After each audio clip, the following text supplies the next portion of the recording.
Hi friends, welcome to S ట్యూటోరియల్స్. Tutorials సైనిక విన్యాసాల గురించి తెలుసుకుందాం. ధర్మా గార్డియన్ ఇది వచ్చేసి సంయుక్త సైనిక విన్యాసం. ధర్మా గార్డియన్ వచ్చేసి భారత్ జపాన్ల మధ్య సంయుక్త విన్యాసాలకు సంబంధించింది. ధర్మా గార్డియన్ ఇది వచ్చేసి 6వ ఎడిషన్ ఫిబ్రవరి 25 మార్చి 9 వరకు జపాన్లోని మౌంట్ ఫుజీలో జరుగుతుంది. ధర్మా గార్డియన్ విన్యాసాలు వార్షికంగా జపాన్ భారత్లో ప్రత్యామ్నాయం జరుగుతాయి. అంటే ఒక సంవత్సరం జపాన్లో జరిగితే మరొక సంవత్సరం భారత్లో జరుగుతాయి. ఈ ఎడిషన్ విన్యాసాల్లో ఇరు దేశాల నుంచి 120 మంది చొప్పున పాల్గొంటున్నారు. జపనీస్ బృందానికి 34వ ఇన్ఫాంట్రీ రెజిమెంట్కి చెందిన సైనికులు, జపాన్ బృందం యొక్క 34వ ఇన్ఫాంట్రీ రెజిమెంట్ సైనికులు, భారత్ తరపున మద్రాస్ రెజిమెంట్ సైనికులు పాల్గొంటున్నారు.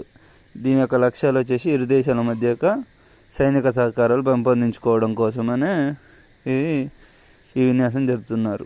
శారీరక దృఢత్వంతో పాటు ఉమ్మడి ప్రణాళిక, వ్యూహాత్మకంగా ప్రాథమిక అంశాలపై నైపుణ్యాల విషయంలో దృష్టి పెడుతున్నారు.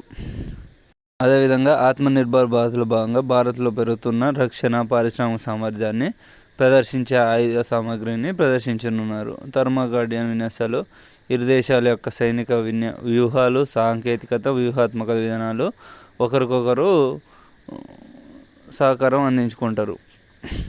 అదేవిధంగా ధర్మా గార్డియన్ సైనిక విన్యాసాలు 2018లో జపాన్లో ప్రారంభమైనాయి. 2018లో స్టార్ట్ అయినాయి. ఇది వచ్చేసి 6th ఎడిషన్. ఇరు దేశాల మధ్య జరిగే నావికా దళ విన్యాసాలు. జిమ్మెక్స్ నావికా దళ విన్యాసాలు వచ్చేసి జిమ్మెక్స్. అదేవిధంగా వీర్ గార్డియన్ ఇది వచ్చేసి జపాన్కి ఇండియాకు మధ్య జరుగుతుంది. మలబార్ నావికా దళ విన్యాసాలు క్వాడ్ దేశాలు అంటే 4 ఉంటాయి. భారత్, బంగ్లాదేశ్, అమెరికా, ఆస్ట్రేలియా 4 దేశాలను వచ్చేసి క్వాడ్ దేశాలు అంటారు. ఇది కూడా ఇంపార్టెంట్ ఫ్రెండ్స్. వాస్తవానికి విన్యాసాలు వచ్చేసి అమెరికా, భారత్ నావికా దళాల మధ్య ద్వైపాక్షిక నావికా విన్యాసాలను 1992లో ప్రారంభించారు. క్వాడ్ దేశాలు వచ్చేసి 1992లో ప్రారంభించారు. ధర్మా గార్డియన్ వచ్చేసి సంయుక్త సైనిక విన్యాసాలు. అదేవిధంగా నావికా దళ విన్యాసాలు జిమ్మెక్స్ వచ్చేసి జపాన్, ఇండియా మధ్యన. వీర్ గార్డియన్ వచ్చేసి నావికా దళ విన్యాసం. ఇది కూడా జపాన్, భారత్ మధ్య జరిగే సంయుక్త సైనిక విన్యాసాలు. ఇది ఏంటంటే మన నైపుణ్యాలు జపాన్ వాళ్ళ నైపుణ్యాలు మనం నేర్చుకోవడం కోసం, అదే సంయుక్త ఉమ్మడి బలగాలు సహాయ సహకారాలు అందించుకోవడం కోసం ఫ్రెండ్స్. అదేవిధంగా